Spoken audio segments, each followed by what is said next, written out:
we'll move the decorative arms.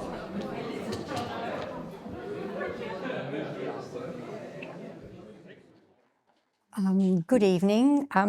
Since this is an evening with a musical theme, I want you to think of me presenting a prelude. And it's a little story.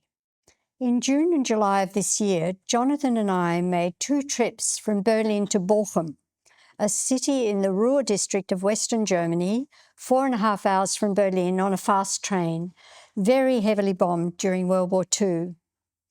We went there to witness the laying of Stolpersteine for 5 of George's relatives, 2 parents and 3 children. They were related to George through his maternal grandfather.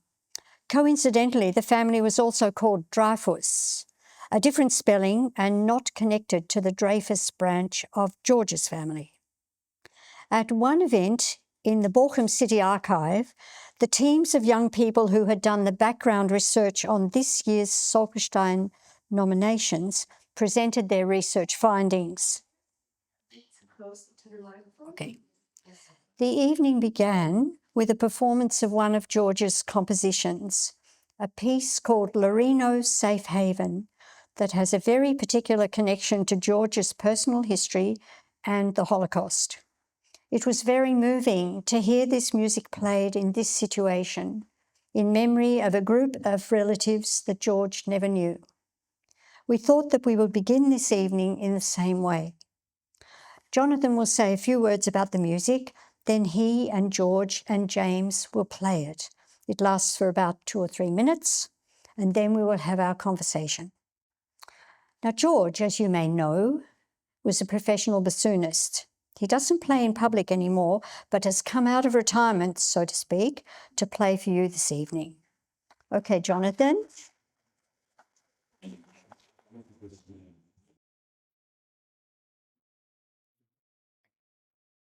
Thank you, Kay. I'll just give a little information about this piece of music for context. Although it was originally composed for one of the ABC television series that George scored in the 1970s called The Descant for Gossip, this piece was selected by George as the basis for a set of musical theme and variations, which he composed for the 50th anniversary reunion of the 17 child migrants who had arrived in Australia on the one and only Kindertransport that arrived carrying German Jewish children in 1939. Of the 17 children who arrived on that ship, only George and his brother Richard were to be reunited with their parents. The rest of the children never saw their families again. And this piece of music, despite George would often say, oh, it's just a piece of music I recycled. I didn't even write it for that scenario. But nonetheless, there is an innocence, a sense of nostalgia and a sense of childhood, I think, in this music, which comes through strongly and which puts one in mind of, as the title of the work reflects, of a safe haven, of a place where these children found refuge from the oncoming storm of World War II. The piece is called Lorino Safe Haven. 1, 2, 3.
Perhaps while George puts his bassoon away, I will do my introduction.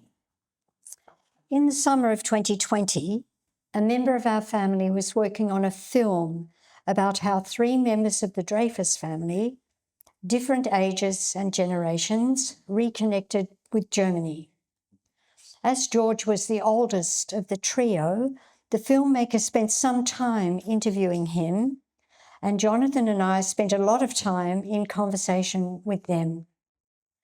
Jonathan and I then took the ideas that we had developed through these conversations and wrote a chapter about George and Germany for a book on migration that was published in English last year. It turned out to be a way of talking about George and thinking about his life and music and career that nobody else has explored. So that's the approach we're taking tonight. The editor of the Jewish Independent recently headlined an extract from our chapter about George with the headline, George Dreyfus's Lifelong Love of Germany.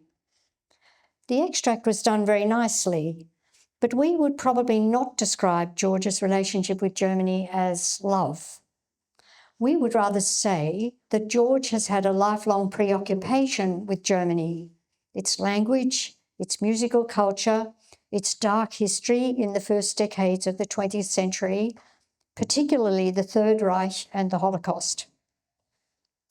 This is a preoccupation that comes partly out of his personal experiences as a child refugee survivor and partly out of his particular worldview as a professional musician. Now, we know that the idea of reconnecting with Germany is not a comfortable one for many people whose lives were affected by the Holocaust. George knows this and acknowledges it. But we are going to take this approach with no wish to cause anyone offence, because it is a fact that George's life is shaped in all sorts of ways, some of them quite paradoxical, by his complicated relationship to Germany. George has written 4 books about his own life, all of which you can find in the Lamb Library, and a couple of which you can find on sale over there at the end of this evening. We're going to start parts of our conversation with George by quoting from some of his writings. One of the quotes that we have always found particularly poignant is this one.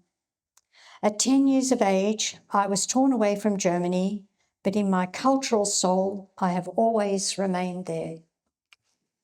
Go, Jono.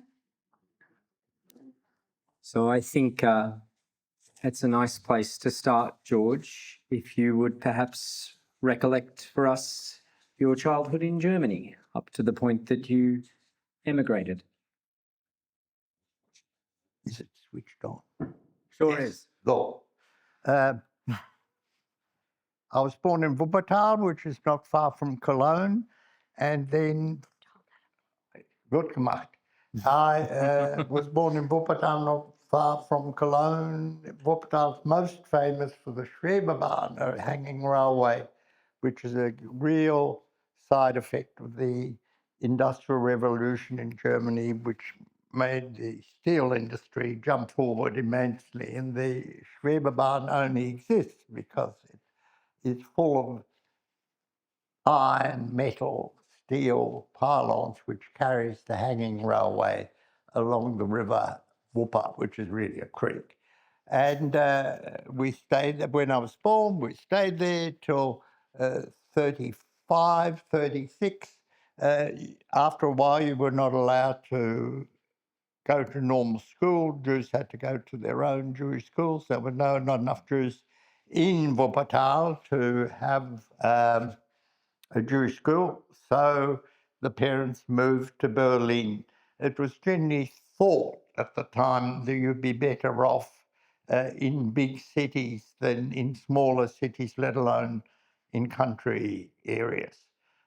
All wrong, of course, but still, so in 1936, correct? 1936, we moved to Berlin, 35, so that I could go to the Theodor Herzl Schule at the Adolf Hitler Platz, which is still standing, and not the school, but the Platz is still there. It's now called something else. And some years ago, I actually went to a reunion of former students of the Herzl, a couple from Australia turned up. And we went to that Jewish school. It certainly was a non-religious school. My father would have been not agreeable to sending me to a religious school. Wouldn't be his cup of tea. So we went to a Zionist called, appropriately, Theodor Herzl, and stayed there till it was closed in 1938. Then for a couple of months, I went to the Goldschmidt-Schule in the Grunwald, which was still going. And then after Kristallnacht, the end of 1938, even my father, who was German through and through, thought it was time to leave and took the appropriate steps to get me and my brother out of the country. And this was done done through a contact he had in Sydney, Ernst Buchwalter, who was living and helping people get to Australia. Australia was not very welcoming to migrants. It has a long history of being unwelcoming to migrants. And but we got onto this Kindertransport, which was essentially for children whose parents had no chance of getting out. But because my father knew the organisers of the transport, managed to smuggle Richard, my brother Richard, and myself onto this transport. And we left from Berlin, Bremerhaven, and then arrived in Australia 2 months before the outbreak of the war. As I say, I'm alive by 2 months. Does that answer about everything? Thank you. Thank you. You mentioned that your father was German through and through. Could you just recount a little bit about the style of the family life and I guess to what extent Judaism figured in the picture early on? It didn't figure at all. The general West German Jews or Jews living in Germany, by comparison to the Ostjuden who came after the First World War, was that they were not really particularly religious. My father would be seen to be non-religious. But I remember very well, after Kristallnacht, even he lit the Friday night, whatever. Even he lit the candle. He had a prayer book, but he couldn't read Hebrew. And I remember quite well, it was probably quite moving. And then we never continued with that, of course. But he made an attempt to attach him to somehow have some sort of contact with Judaism.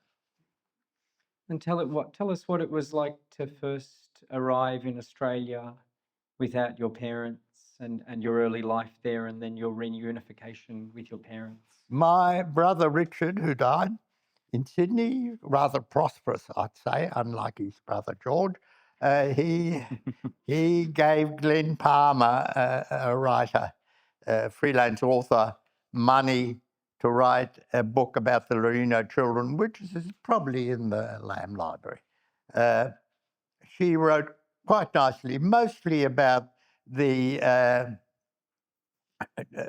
of those 17 children who remain in the children's home. After the declaration of war in 1st of September 1939, it was pretty obvious that the children were not going to see their parents again.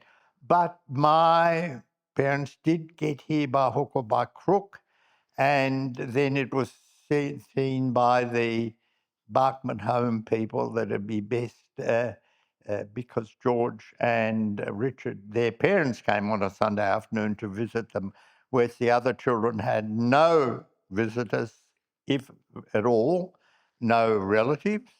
So it was decided Richard should better leave the children's home, which we did. And the beginning of 1940, I was then living in St Kilda in Charlotte Grove next to the Astor Picture Theatre, and went to the Windsor State School.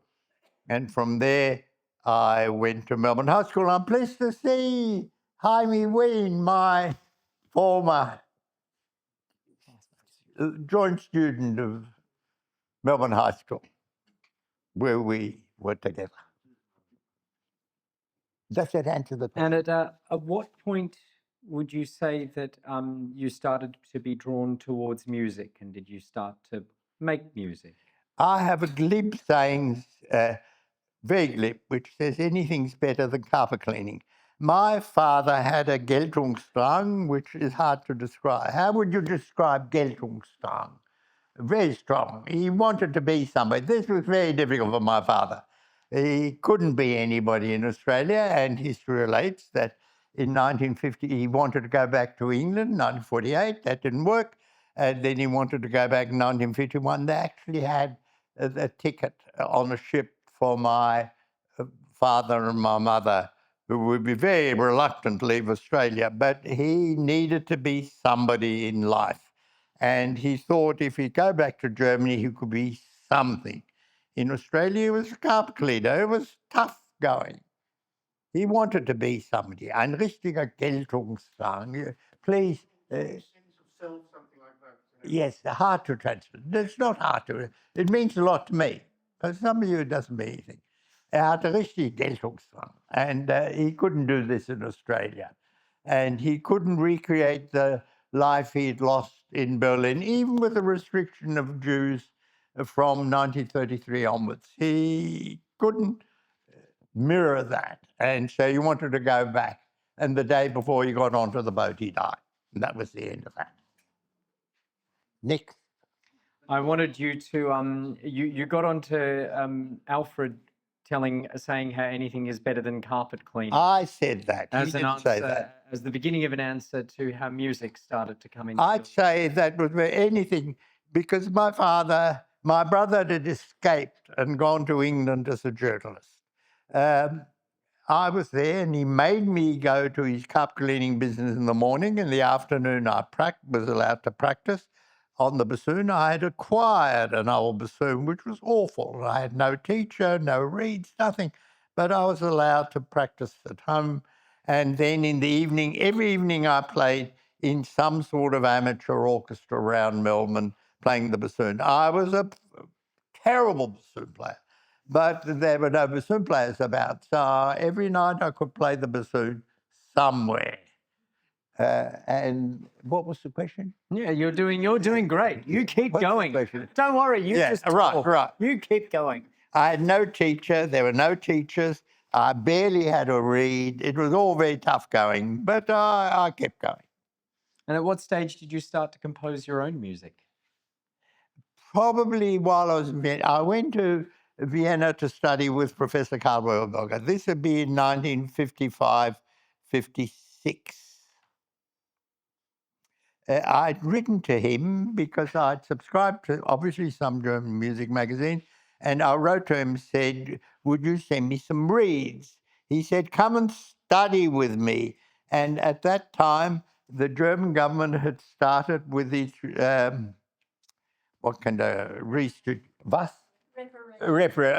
of thing.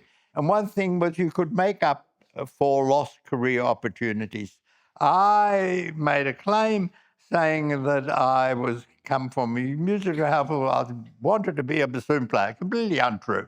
But the German government approved and gave me money so I could live in Vienna and study with the that time very famous bassoon teacher, Professor Karl Werberger, at the Vienna Academy. He welcomed me with open arms, but it could be that because I brought money to the conservatorium.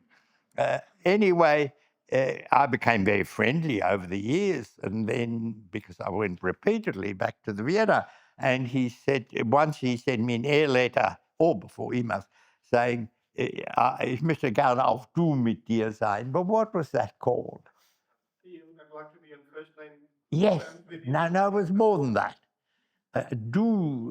For a professor to offer do to a student, that was quite something, I'd say. Yeah, it was quite something. And unfortunately, he smoked all his life like mad. In fact, he gave all the students cigarettes during the break. And so he died rather young. And I remember the daughter ringing me up in Melbourne saying, "Unfortunately, I have to tell you, Professor Karlberger has died." It was of cancer, throat cancer, obviously. And I liked him very much. Wir waren auf du, there's no doubt. He said to me, when I left the academy, he said, George, if Herr Dreyfus, yeah, Herr Dreyfus, if you stay another 3 years, I will make a bassoon player out of you. And I said, Herr Professor, ich gehe zurück nach Australien, da brauche ich nicht besser zu spielen. I'm going back to Australia. I don't need to play any better. This is the undoing of my life as a bassoon player in the Melbourne Symphony with him. There's no doubt about that. Anyway, I always saw him. I always would go, especially back to Vienna, to see him because we liked each other. And he came to my one-man show, which I did in Vienna, and he said, "George, du brauchst nicht besser spielen, you have personality." And so that we got through it. So, he was obviously very fond of me. I was his furthest away student. There was no doubt about it. That I had minimal talent as a bassoon player was irrelevant. Next. Well, George, you've now touched on something a few times, which I want to ask you about. You said that you returned to Germany to study in 1955, and that your father, before his premature death, was planning to return to Germany. And I would like you to talk about whether you ever felt that there was any kind of conflict between your family's status as victims of the Holocaust and the many, many victims of your extended family in Germany who were murdered in the Holocaust, and your desire to have an ongoing relationship and life there. The overpaying thing in that is the fact that music is a German business. It's not an Australian business. It's a German. Classical music is a German. And it's a part of occasionally English, French, definitely, Russian, definitely, but it's also very much a German business. And there was no doubt that I got into the Melbourne Symphony by hook or by crook. There was nobody else auditioned when I turned up in 1953. I was a bassoon playing with Her Majesty's Theatre, but nobody else. When Fred Morgan, not to be confused with the rabbi, is that correct? Not to be confused with the rabbi. Fred Morgan died, and so I was in touch with the bassoon players. I had no teacher, no read, nothing. But I turned up for an audition, and they had nobody else to give the job to. So I became the second bassoon player in the Melbourne Symphony Orchestra. After a year and a half, I thought I couldn't do better than this. And the German government was offering scholarships so that you go back, money, essentially money, so you could do better in your trade. And I made a submission saying I always wanted to be a bassoon player. Not true, completely untrue. But I made a submission, I got money allowance, and I left the orchestra to the delight of the management. I left the orchestra, played for 3 months in Bad Hersfeld, which is near, well, it's not near anywhere, Bad Hersfeld, but it was a spa place that had a cool orchestra, a little orchestra of 20, 25 people, and I played there in the summer. And then I went to Vienna to study and spend my German money staying with Professor Herberger, who said, "George, Herr Dreyfus, if you stay a bit longer, I'll make a bassoon player out of you." And I said, "I'm going back to Australia, I don't need to play anymore." Hey, George, Jawohl. what did they make of you in 1955 as a Jewish person with fluent German coming back to Germany? What did they make of you? They consisted actually of the orchestra, about 20, 25 people, and a conductor. Now, Pesch was not unknown as the last-minute Durchhalt Nazi Party member. Durchhalten is what, till the very last moment. Held in there.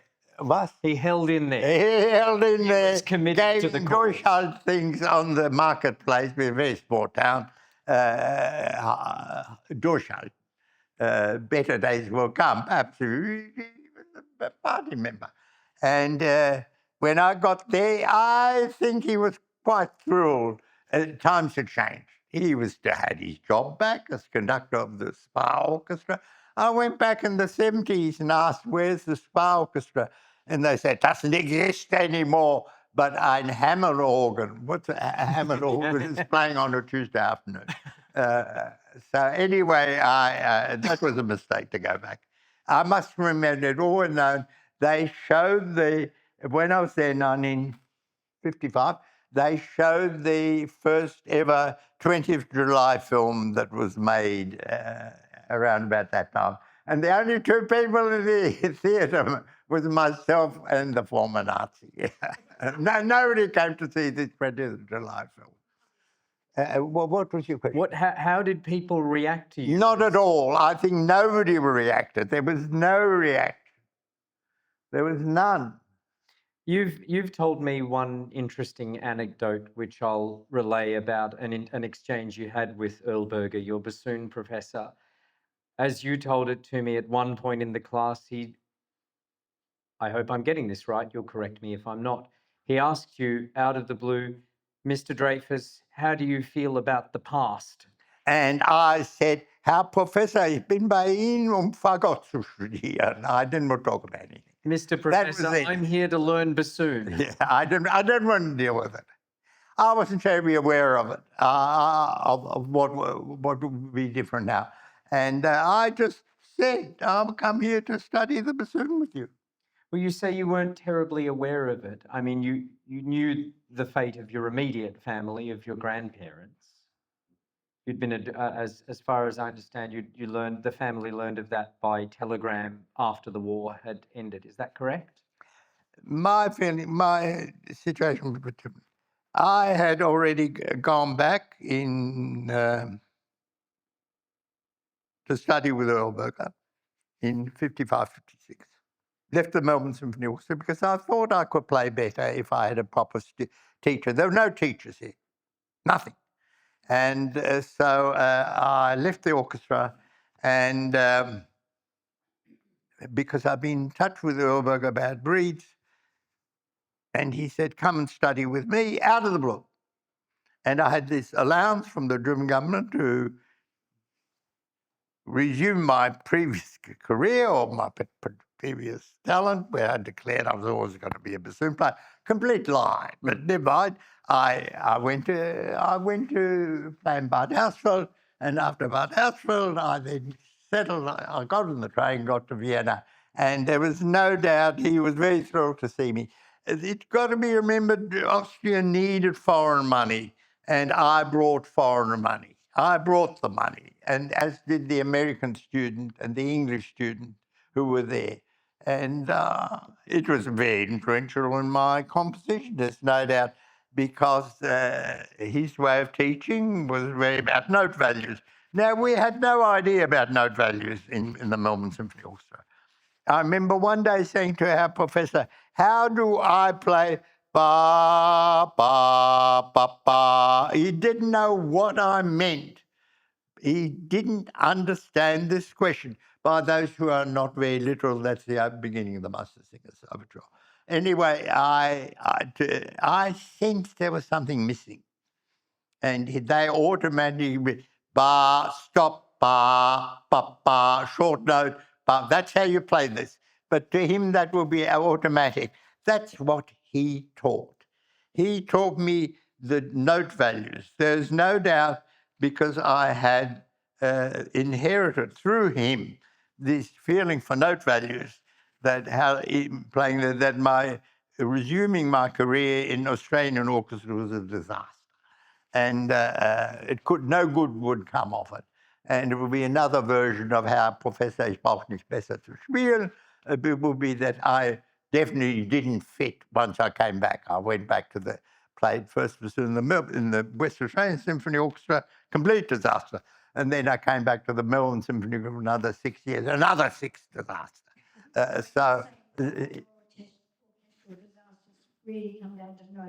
I think a fair bit of it did, because I sensed I wanted to hold notes to a different length of time that the first bassoon, who actually was insanely fond of me personally. There'd be no doubt about it.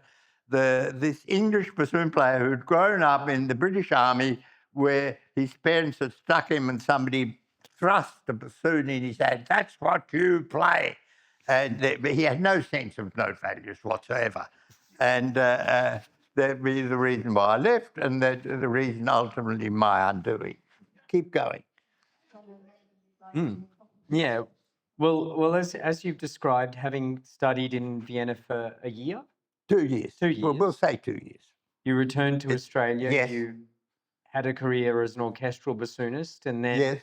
as Marav mentioned, you became the first person to be fired from an ABC orchestra. The ABC didn't like dismissing musicians. That's why the orchestra was in a terrible state. And there are a lot of returned servicemen who were not able to be dismissed. So it wasn't until John Hopkins became director of music of all the orchestras that I then got the boot and left the orchestra. Mm-hmm. You worked at getting dismissed, though. I think I must have subconsciously worked very hard. Yes. In your telling, because you wanted the redundancy money.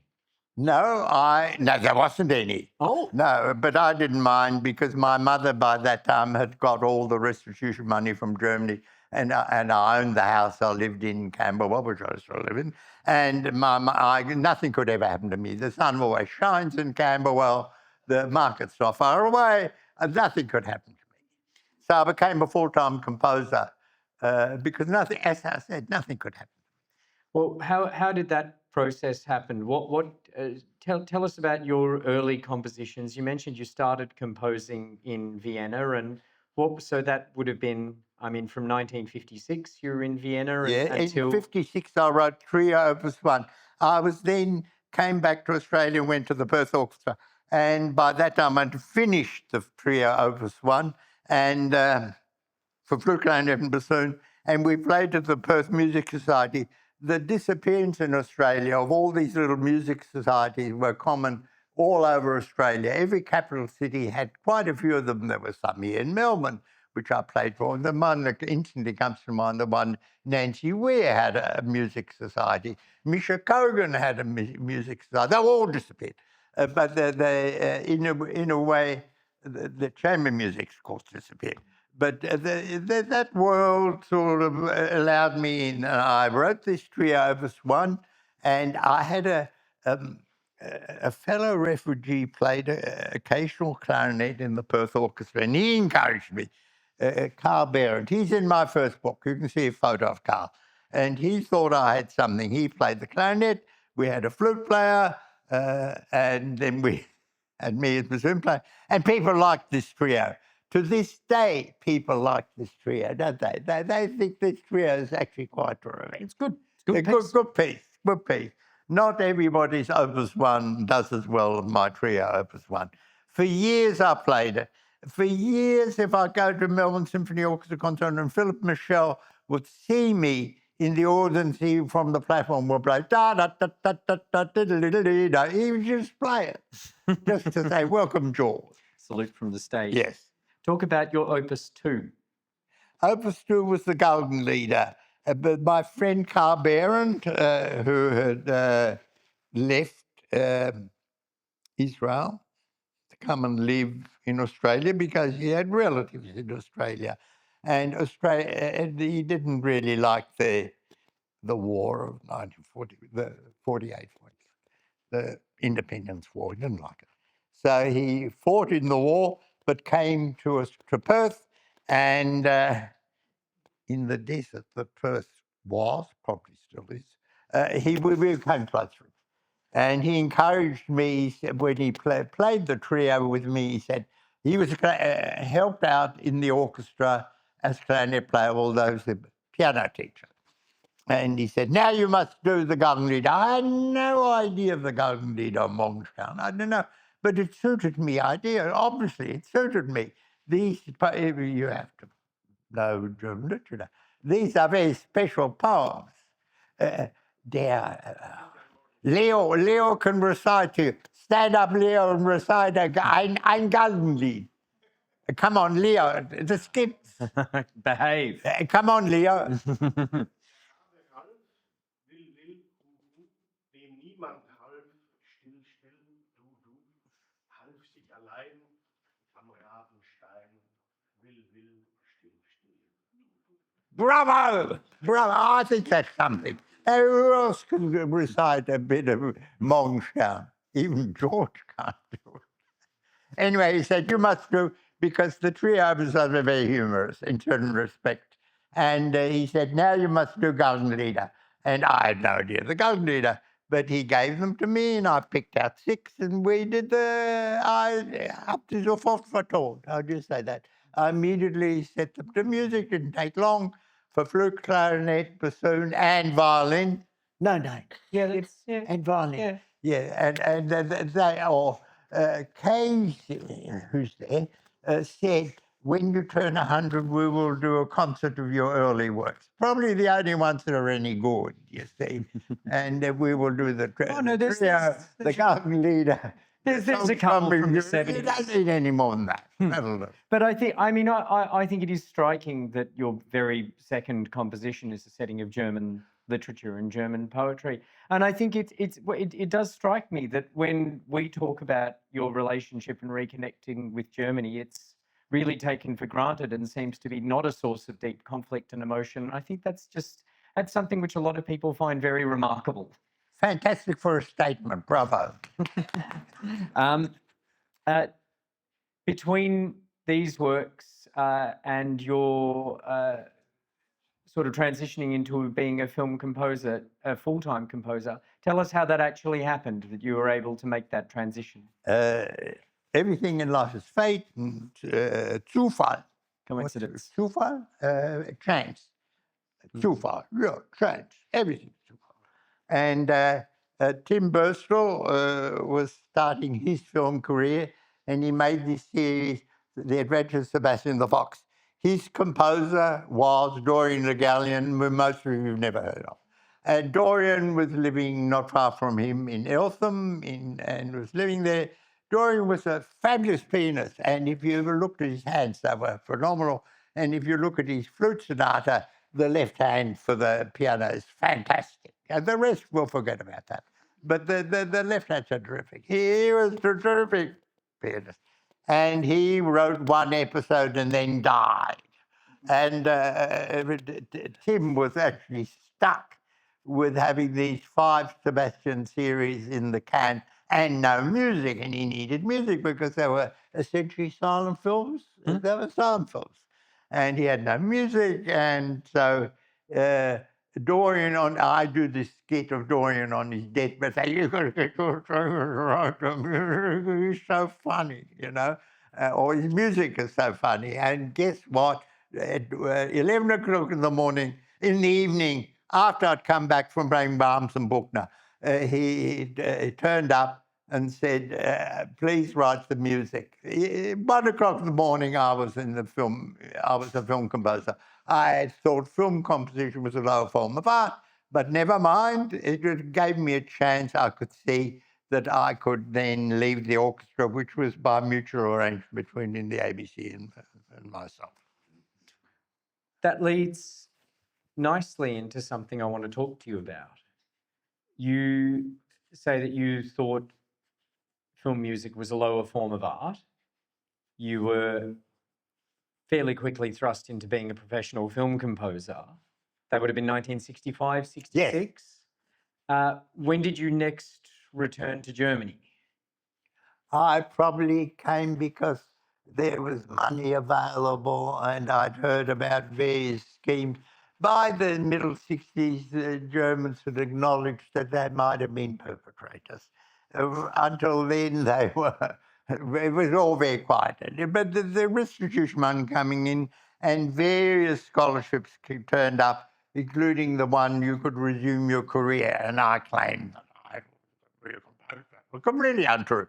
And I got the money and went back to Germany on German money. Now, this is to study with Stockhausen? This was to study with Stockhausen. Yeah, that was a joke, of course. That Stockhausen was very fashionable at the time. Now, I dialed up recently to see if I could find any performances of Stockhausen anywhere in the world, and the answer is no. But he was the man of the moment. Or if the German magazine, which I was subscribing to, was full of Karl-Heinz, and so I eingereicht. What do you say?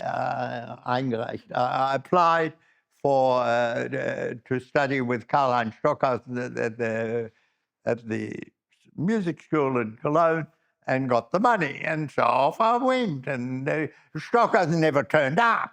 You know, he was very fashionable at the time.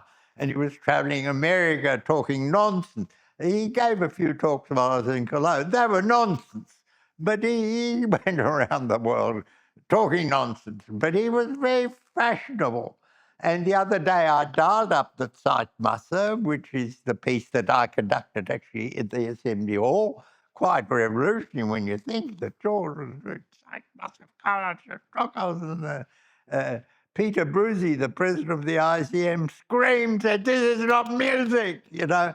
But well, I did it. And it seemed perfectly normal piece to me now. You can dial it up on the internet. There are people playing it.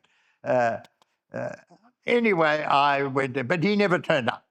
He did a fortnight out of the 6-month scholarship that I had to study with him, and he turned up for a fortnight. But we did have Katorzat und Würstchen, what's that? But at his home in Düren, we did have that. You and Stockhausen? Yeah, the whole class was invited for Kartoffelsalat and Würstchen. Yeah. That's the most German thing I've ever heard in my life. Did you see a distinction at the time, or do you see a distinction at the time between the career path that you took in Germany and the career path that you took in Australia? Do you see them as separate, or? Yeah. My existence as a film composer after having been discharged from the MSO was rather nervous. I was kept alive by 10BA, it was called. It was a tax incentive that then in the 60s, the Australian government towards the film industry. I think the Australian film industry never recovered from 10BA because once you took 10BA away, the film industry collapsed. But there are innumerable films, and if you look at the list of my films, they're all 1965, 64, 60. So I had never-ending work. And at the same time, my mother had got all this money back from Germany, and so I could see nothing could happen to me.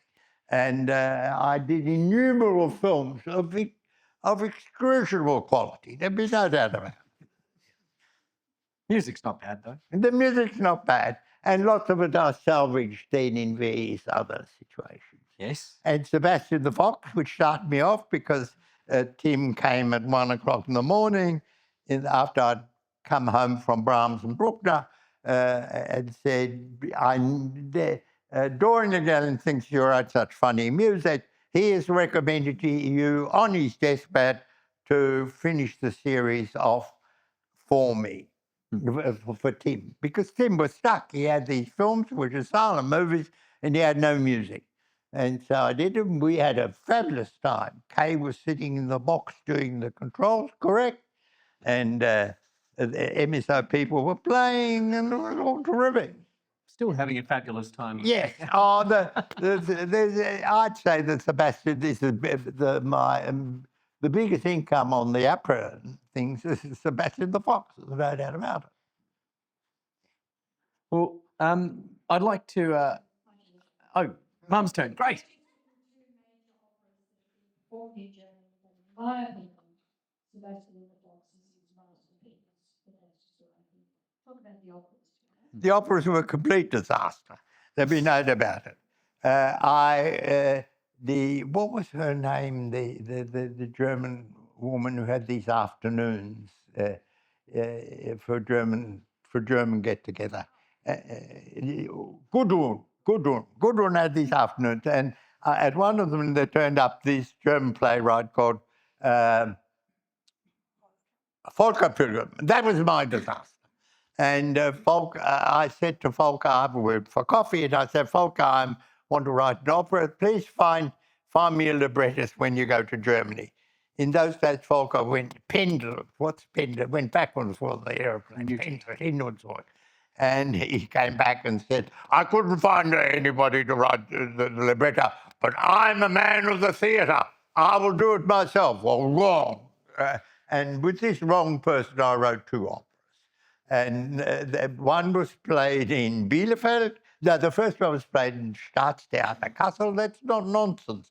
Staatstheater Kassel is not nonsense. It's a state theatre.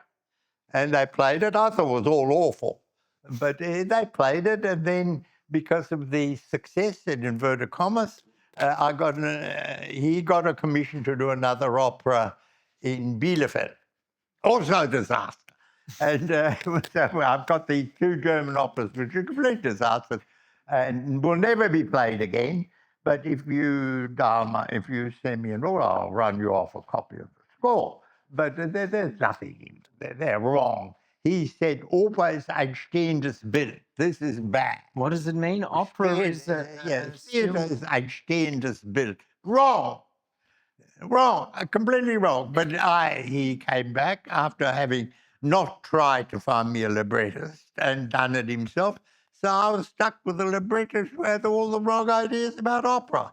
But he did get these 2 performances. Seriously, wait on to tell you. In Bielefeld, we had 6 performances. And in, what was the one in, in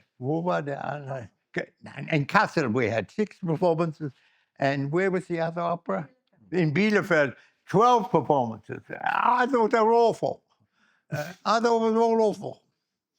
Herr Dreyfus, I made a little comment in Bielefeld. Herr Dreyfus, halten Sie den Mund, keep your mouth shut. We nearly didn't play your opera. And then I said, I kept my mouth shut. And they played it 12 times. But that's a fairly substantial achievement for a composer. Complete, yes. Yeah. Complete, and fantastic achievement, I'd say.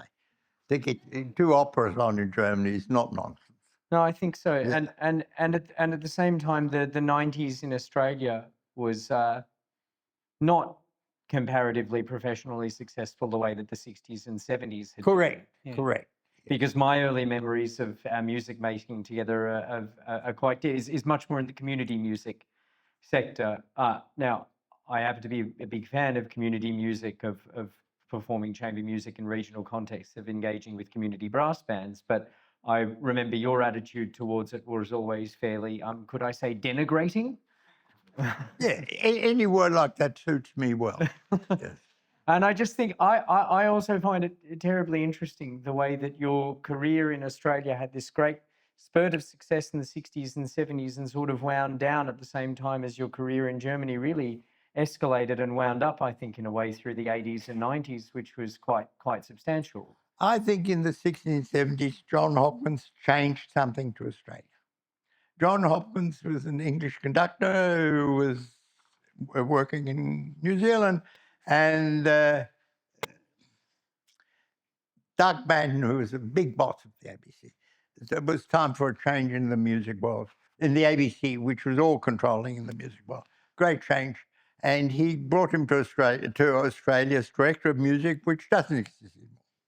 And he fostered young composers. This was new. There's no question about it. This was new, that the director of music of the ABC would foster young Australian composers. Before that, the composers were in the ABC, but they were elderly people, and they only fostered their own nest. They were completely disinterested in anybody young coming up. And he fostered that, and he no doubt, he was very fond of Peter Scothel. There'd be no doubt about it. He was personally sort of very enamoured. That was the Sydney scene.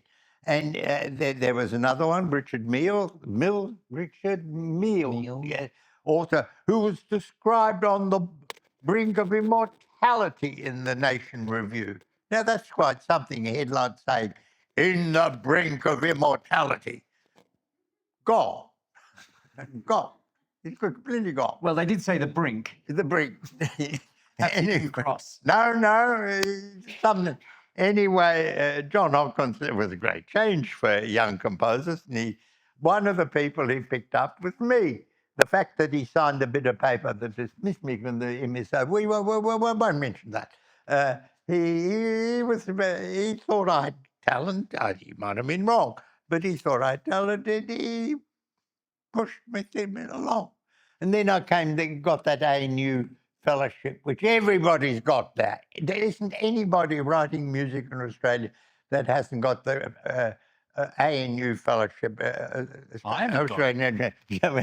Everybody's got the fellowship, yes. Anyway, I, in a way, say that I saved the fellowship. It was Nugget Coombs' idea that the Australian National University could afford to have an artist in residence. So first he got Cliff Pugh, somebody, I know who recommended, it was the person living across the road. But the Dunera boy person who died. Anyway, he was on the committee, and he recommended the painter. What was he? It wasn't Cliff Pugh. What was this painter? The one who did... No. The one who did children, a minimalist painter. No. No. He was always drunk. No.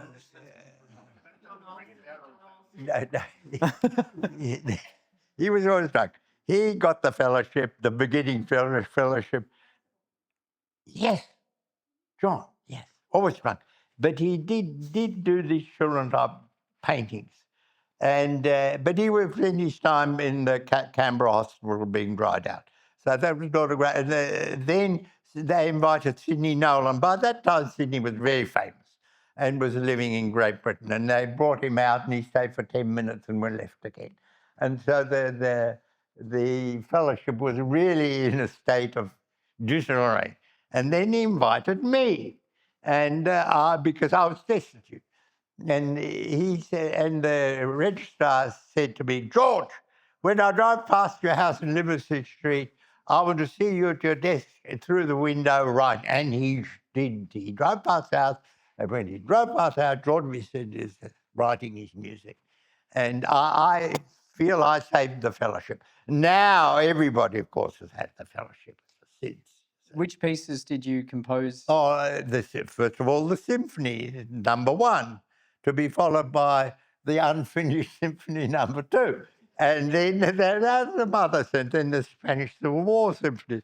There are a number of symphonies. But I wrote my first symphony there. Mm-hmm. And it is famous for Felix Werder, the then aged music critic, spending the whole review of this ABC concert discussing Beryl Kimber, performance of the Mendelssohn Violin Concerto. And right at the bottom of this review will be also the program with George Dreyfus' first symphony. Felix played a hard game. It didn't do him any good, because is he any of the Jewish celebrations now? What's the answer? The exhibitions, anything, the Holocaust concert, anything. Is Felix any of those? No! The reason he couldn't write a tune. That was his overcampaign. He couldn't write a tune. Next. Yeah. What time is it?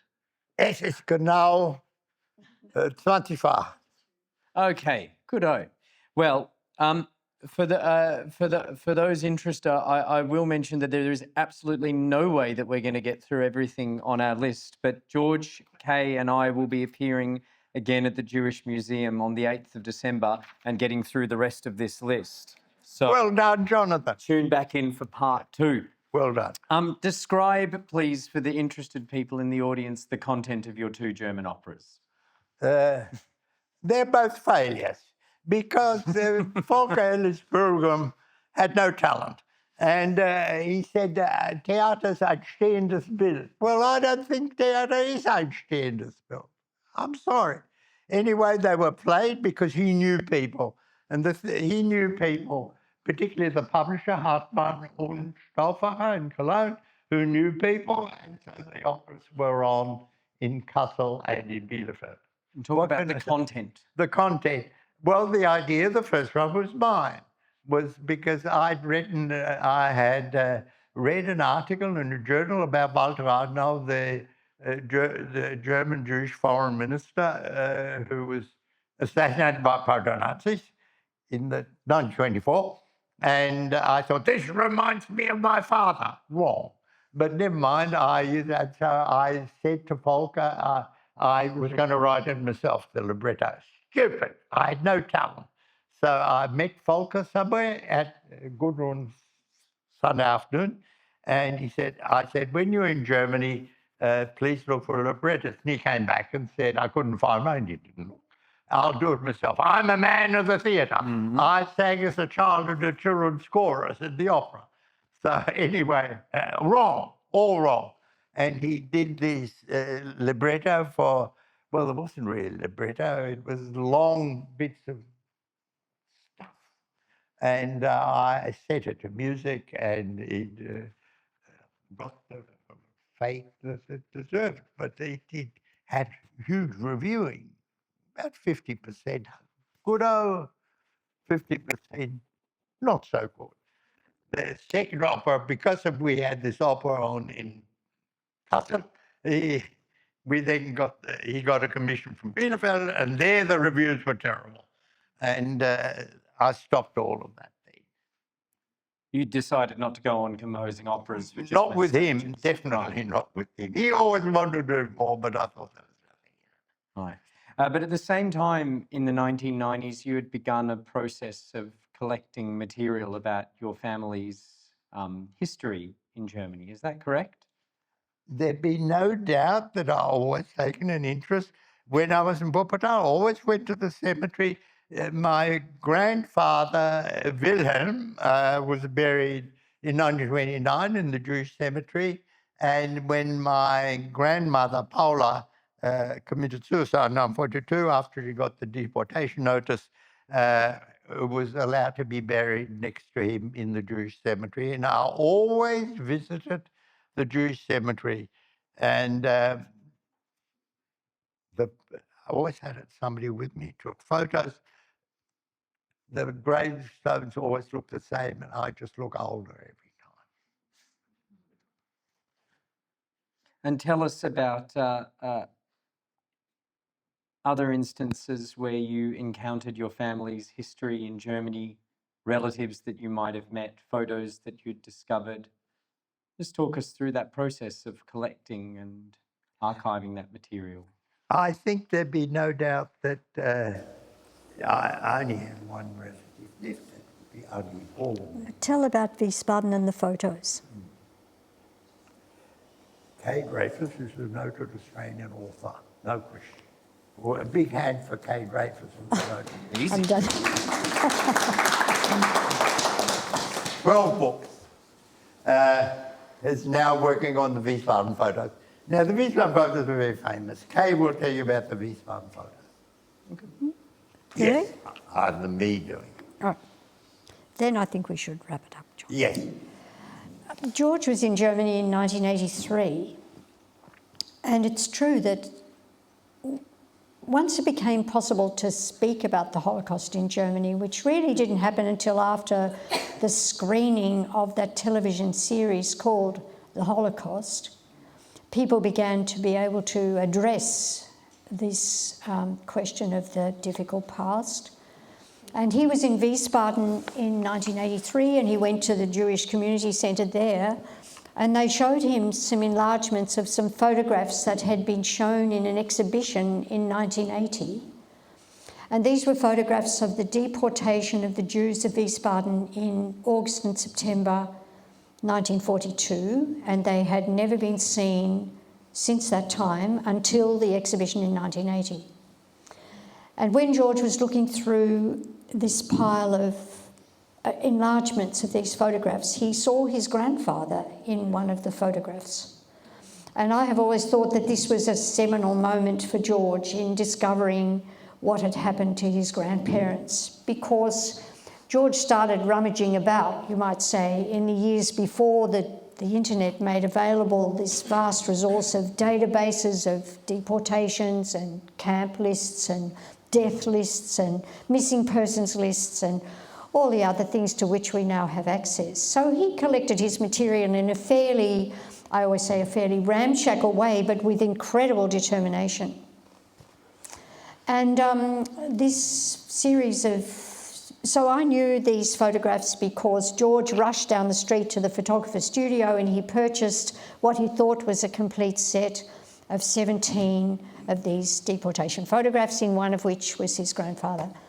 And I'd known about these photographs for a long time, but during COVID, when I put together, because there was nothing else to do really, using George's materials always as a starting point, when I did this history of the European Dreyfus family, I became very interested in these photographs as documents of this event, because I have a background in archives and museum studies, and I've always liked photo research, and so I really started to look at not just the content of the photographs and the event that they represented, but the actual history of the photographs.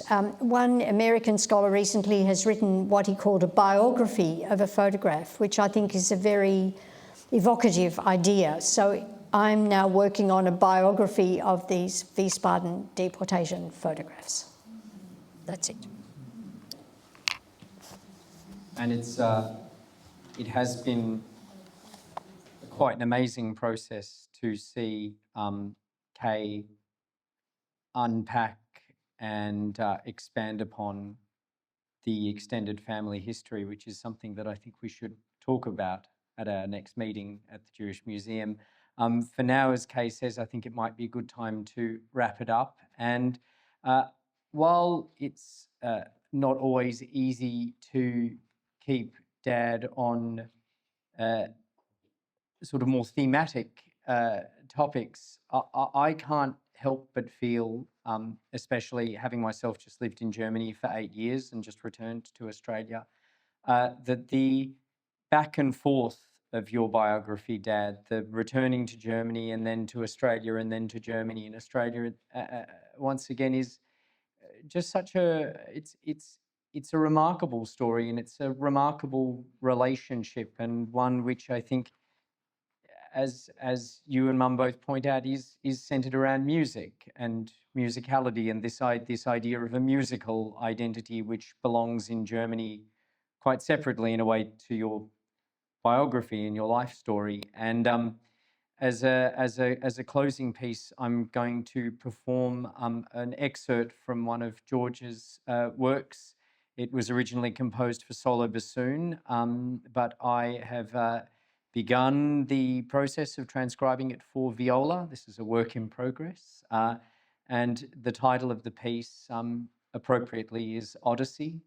And I think there's an ambiguity and a paradox to the music, which always makes me reflect on this back and forth, this wandering. And so I'm going to perform that, and then we'll wrap up. Thank you very much, George, for sharing all of your...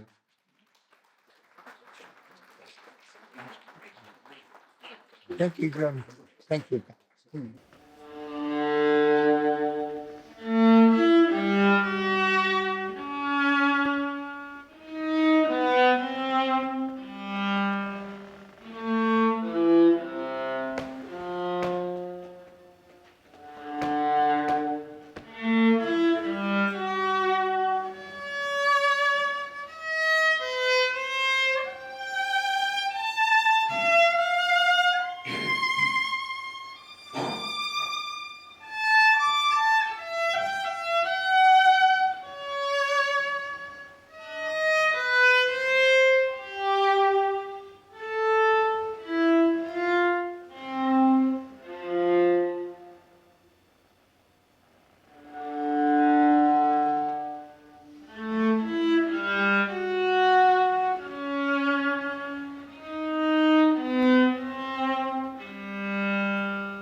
Do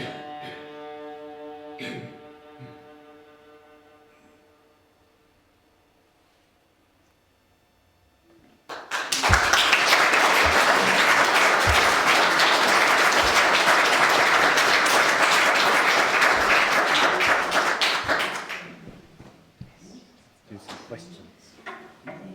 Joseph, you will need to say the questions again, otherwise we want to hear the questions Yes. in the recording. Yes, if anybody has any questions that they would like to ask George or Kay, go for it.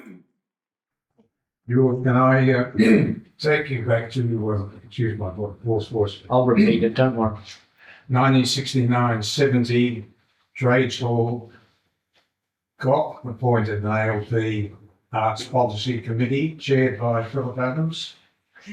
We were there together, and Philip Finch said that Nugget Coombs was coming to address us and gave Nugget's background. Do you recall how you intervened at that time? I cannot remember any of that. I do have not very good thoughts about Nugget Coombs. You made that clear at the time.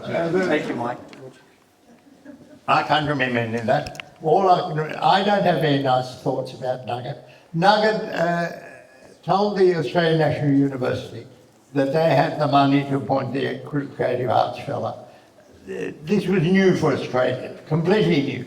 And so the university appointed the painter, what was Percival. Percival, who spent his time being dried out in the Canberra Hospital down the road, and then invited Sydney Nolan to stay for 10 seconds, took the money and was never I think I saved the fellowship. Now everybody can win the fellowship.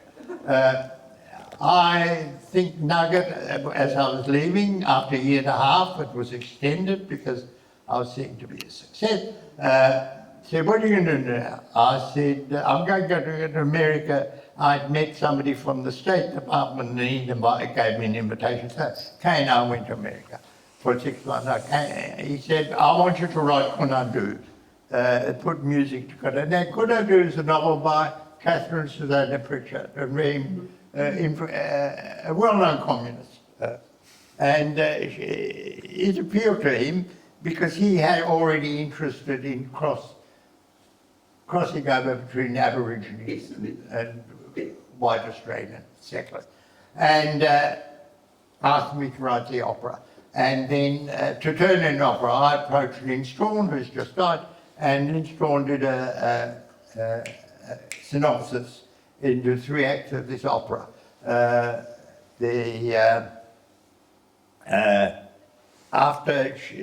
Within a couple of months, Claude Corso. This is how Australian art works, you know.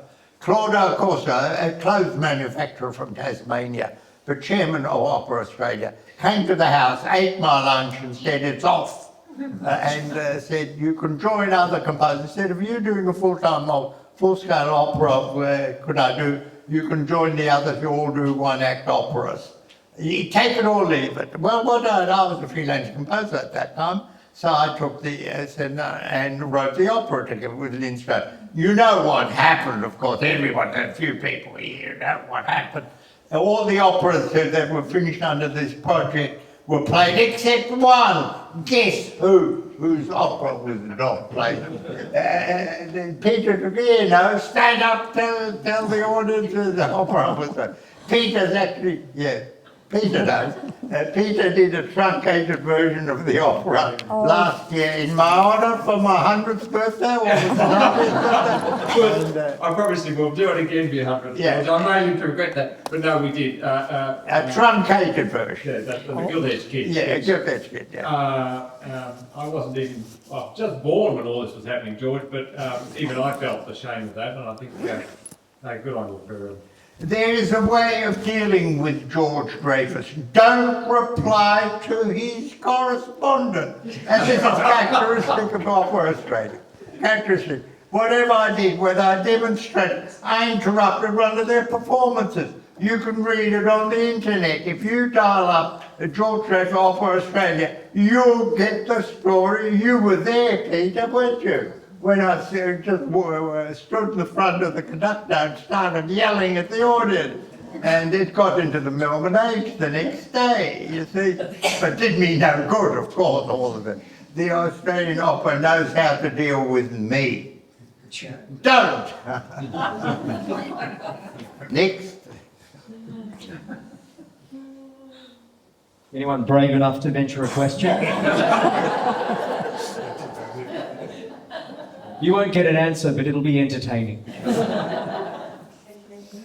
I think we can continue here because George will sell some of his books and he can sign if people would like. George, would you like to finish with something? No. No. But as Marav mentions, there are two of George's books on sale. They're $10 each, and George will happily sign it and chat to you afterwards if you would like. Once again, we would like to thank very much Marav, the Lamb Library, for holding this evening. And George, thank you for sharing your recollections with us. Kay, thank you for keeping me company.